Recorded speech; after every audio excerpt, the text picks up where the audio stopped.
Hello दोस्तों, तो यहाँ पे हमें एपिसोड की शुरुआत में शिनिगामी रेयन का सीन दिखाया जाता है। और अगर आपको नहीं पता है कि शिनिगामी क्या होता है, तो जापान में शिनिगामी को गॉड ऑफ डेथ माना जाता है, जिसको इंडिया में यमराज के नाम से भी जाना जाता है। तो अब आगे से मैं शिनिगामी वर्ड ही यूज करूंगा। हमें दिखाया जाता है कि एक शिनिगामी होता है जिसका नाम होता है ryuk। वो शांति से यहाँ पे बैठ के सबको देख रहा होता है, या फिर मैं कहूँ सोच में पड़ा होता है।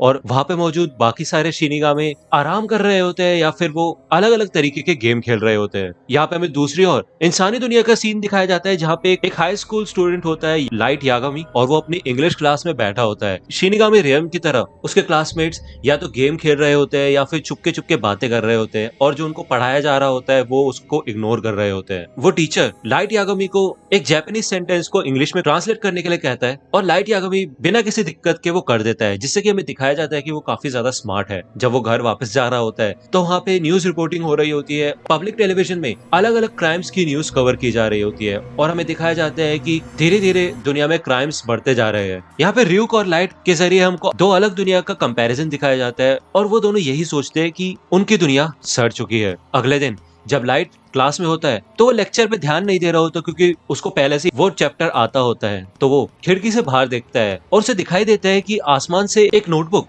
जमीन पे आके गिरती है। जब उसका स्कूल खत्म होता है तो वो देखने जाता है, और वो नोटबुक अभी भी उधर ही पड़ी होती है। जब वो उस नोटबुक को उठाता है और उसका पहला पेज ओपन करता है तो उस पे लिखा होता है कि तुम जिस भी इंसान का नाम इस डेथ नोट में लिखोगे वो इंसान मर जाएगा। तो यहाँ पे लाइट उस डेथ नोट को बंद करके दोबारा से वहीं पे रख देता है। वो सोचता है कि ऐसा कैसे पॉसिबल हो सकता है, ये जरूर कोई प्रैंक होगा। जैसे कि हम सभी को वो मैसेज आते हैं कि तुम ये मैसेज 12 लोगों को फॉरवर्ड करोगे तो तुम्हारे साथ अच्छा होगा, नहीं तो तुम्हारे साथ कुछ और ही हो जाएगा। लेकिन फिर भी लाइट के मन में क्यूरियोसिटी होती है और उसे जानना होता है। तो वो घर पे वापस जाते वक्त उस डेथ नोट को ले लेता है, और जब वो घर पहुंचता है तो वो उस बुक के रूल्स को पढ़ता है। उसमें लिखा होता है कि जिस भी इंसान का नाम तुम इस डेथ नोट पे लिखोगे वो इंसान 40 सेकंड में हार्ट अटैक से मर जाएगा। उस इंसान का नाम लिखते वक्त तुम्हारे मन में उसकी शक्ल होनी चाहिए, जिससे कि अगर वही सेम नाम किसी और भी इंसान का है तो गलती से वो ना मर जाए। हमें बताया जाता है कि इस डेथ नोट से किसी इंसान को नाम लिखते साथ 40 सेकंड में हार्ट अटैक से मारा जा सकता है, या तो फिर किसी प्रकार के एक्सीडेंट या फिर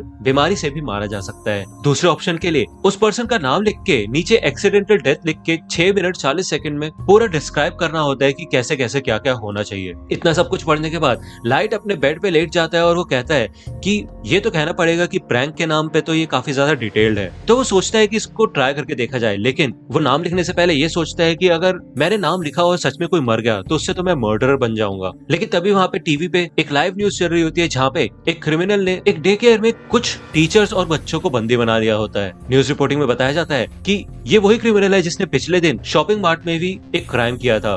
तो यहाँ पे टीवी पे उस क्रिमिनल का नाम और चेहरा दिखा दिया जाता है। तो लाइट उसका नाम और चेहरा देख के उसका नाम डेथ नोट में लिख देता है। वो 40 सेकंड वेट करता है, लेकिन उसके बाद भी कुछ नहीं होता। वो बस टीवी बंद ही करने वाला होता है, लेकिन तभी हमें दिखाया जाता है कि सारे के सारे हॉस्टेजेस और टीचर्स बिल्डिंग से बाहर निकलने लग जाते हैं, और उनको कोई भी चोट वगैरह नहीं लगी होती। यहाँ पे हमें कंफर्मेशन दी जाती है कि किसी भी अथॉरिटी ने उसको शूट नहीं किया, और हॉस्टेजेस ने यही बताया कि वो सीधा गिर गया था। तो यहाँ पे लाइट समझ जाता है कि उसको हार्ट अटैक आया है, और लाइट काफी ज्यादा चौंक जाता है। जिसके बाद वो सोचता है कि जरूर ये एक इत्तेफाक ही होगा, अगर ऐसा है तो उसको दोबारा से डेथ नोट को इस्तेमाल करके देखना होगा। यहाँ पे जब वो अपने क्राइम स्कूल में होता है तो वो देखता है कि एक लड़का है सूडो, जो कि उनके स्कूल का बुली होता है, यानी कि वो बच्चों को परेशान करता है, और वो एक लड़के से उसके पैसे भी मांग रहा होता है। लाइट यही सोचता है कि अगर ऐसा कोई इंसान दुनिया से गायब भी हो जाए तो क्या किसी को कोई फर्क पड़ेगा।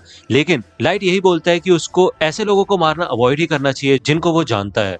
जब वो घर वापस जा रहा होता है तो वो देखता है कि एक मोटरसाइकिल गैंग एक लड़की को परेशान कर रही होती है और उसके साथ छेड़छाड़ कर रहे होते हैं। लाइट एक शॉप में चला जाता है, और जब वो जा रहा होता है तो उसे सुनाई देता है कि उस गैंग के लीडर ने अपना नाम बताया होता है, टाकुओ शिबुइमारू। जब लाइट दुकान के अंदर आ जाता है तो वो टाकुओ का नाम अलग अलग स्पेलिंग्स में लिख देता है, क्योंकि डेथ नोट में लिखते समय स्पेलिंग भी एकदम एग्जैक्ट होनी चाहिए। अब क्योंकि उसने लीडर के मुंह से उसका नाम सुना था, तो वो जितने भी उसके कॉम्बिनेशन हो सकते थे हर तरीके से उसका नाम उसने डेथ नोट में लिख दिया होता है। जिसके बाद लाइट उसके आगे ट्रैफिक एक्सीडेंट लिख देता है और 40 सेकंड बाद जब वो लड़की उनसे बच के भाग जाती है तो टाकुओ अपनी बाइक से उसका पीछा करता है, लेकिन वहां पे एक ट्रक आ जाता है और वो टाकुओ को उड़ा देता है, जिससे कि टाकुओ का एक एक्सीडेंट हो जाता है। यहाँ पे लाइट को पूरा यकीन हो जाता है कि डेथ नोट असली है और काम करती है। वो 2 लोगों को मार चुका होता है और इसके बाद उसका दिमाग घूमने लग जाता है। उसको काफी डिप्रेसिंग फील होता है कि उसने ये क्या कर दिया। यहाँ पे हमें शिनिगामी रियान का सीन दिखाया जाता है और यहाँ पे ryuk बाकी शिनिगामी को बताता है कि उसने अपनी डेथ नोट गिरा दी है। तो बाकी शिनिगामी ryuk के ऊपर हंसते हैं और वो कहते हैं कि तुम हमेशा मुसीबत में पड़ जाते हो, तो तुमने उस डेथ नोट को कहाँ पे देखा था? तो ryuk बताता है कि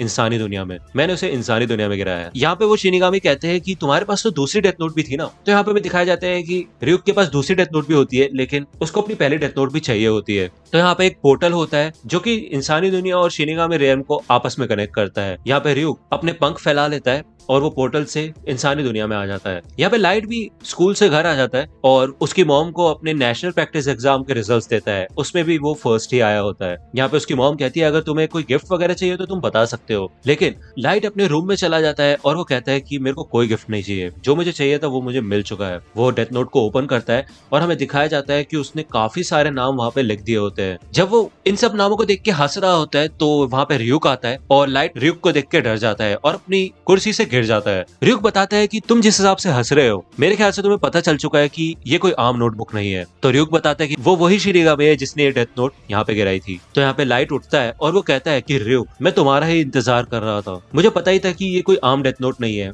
और इसको इस्तेमाल करने की वजह से कभी ना कभी तो मेरा सामना मौत से होगा ही। तो यहाँ पे ryuk उस डेथ नोट को देखता है और वो काफी ज्यादा इंप्रेस हो जाता है ये देख के कि लाइट ने सिर्फ 5 दिन में डेथ नोट पे इतने सारे नाम लिख दिए। बहुत सारे लोग तो इतने सारे नाम लिखने से डरते हैं। हाँ, इससे पहले भी इंसानी दुनिया में डेथ नोट गिराई जा चुकी है। तो यहाँ पे लाइट कहते हैं तो क्या अब तुम मेरे को यहाँ पे सजा देने आए हो? तो ryuk कहते हैं क्या सजा, कैसी बातें कर रहे हो तुम? एक बार डेथ नोट इंसानी दुनिया में गिर जाए तो ये यहीं की हो जाती है। इसका मतलब ये डेथ नोट अब तुम्हारी है और अब चाहे तो तुम इसको किसी भी तरह यूज कर सकते हो, और अगर तुम ये डेथ नोट नहीं यूज करना चाहते तो तुम ये किसी और को दे दो, लेकिन उसके बदले मुझे तुम्हारे दिमाग से इस डेथ नोट की सारी मेमोरीज मिटानी होंगी। और मैं तुम्हें एक बात बता दूं, जो भी लोग डेथ नोट का इस्तेमाल करते हैं वो आत्मा की शुद्धि के लिए ना ही नर्क जा पाते हैं और ना ही स्वर्ग, और जब समय आएगा तो मैं अपनी डेथ नोट में तुम्हारा नाम लिखूंगा। तो ryuk लाइट से पूछते हैं कि ये बताओ कि तुमने सबको हार्ट अटैक से मारा, लेकिन सिर्फ दूसरे क्रिमिनल को ही तुमने एक्सीडेंटल डेथ क्यों दी थी? तो लाइट बताता है कि अगर सारे के सारे क्रिमिनल सिर्फ हार्ट अटैक से ही मरेंगे तो जल्द ही लोगों को पता चल जाएगा कि कोई जानबूझ के ऐसा कर रहा है। ये उसी की रिस्पॉन्सिबिलिटी है कि वो दुनिया में से सारी बुराइयों को खत्म करे, और जब लोगों को ये समझ आ जाएगा कि कोई उन्हें हमेशा देख रहा है और उन्हें बुरी चीजें नहीं करनी चाहिए, तो सारे के सारे लोग सुधर जाएंगे और अच्छी जिंदगी जिएंगे। तो यहाँ पे ryuk कहता है कि अगर तुम ऐसा करोगे तो लाइट, पूरी दुनिया में सिर्फ तुम ही अकेले बुरे इंसान बचोगे। तो लाइट कहता है नहीं, ऐसा नहीं होगा, क्योंकि मैं पूरी जापान के सबसे बेस्ट स्कूल में पढ़ता हूँ और उसमें भी टॉपर हूँ, और मैं भगवान बनूंगा उस नई दुनिया का। तो यहाँ पे ryuk काफी ज्यादा सेटिस्फाई हो जाता है और उसे काफी अच्छा लगता है कि उसको इंसानी दुनिया में अब मजा आने वाला है। तो दोस्तों, आज की वीडियो के लिए सिर्फ इतना ही। आई होप कि आपको ये वीडियो पसंद आई होगी। अगर आपको ये वीडियो पसंद आई हो तो प्लीज लाइक कीजिए, अपने दोस्तों के साथ शेयर कीजिए और मेरे चैनल को सब्सक्राइब करना मत भूलेगा। और अगर आप मुझे कांटेक्ट करना चाहते हैं तो आप मुझे इंस्टाग्राम पे कांटेक्ट कर सकते हैं। मेरे पेज की लिंक आपको डिस्क्रिप्शन में मिल जाएगी। मिलता हूं आपसे अगले वीडियो में, तब तक के लिए गुड बाय।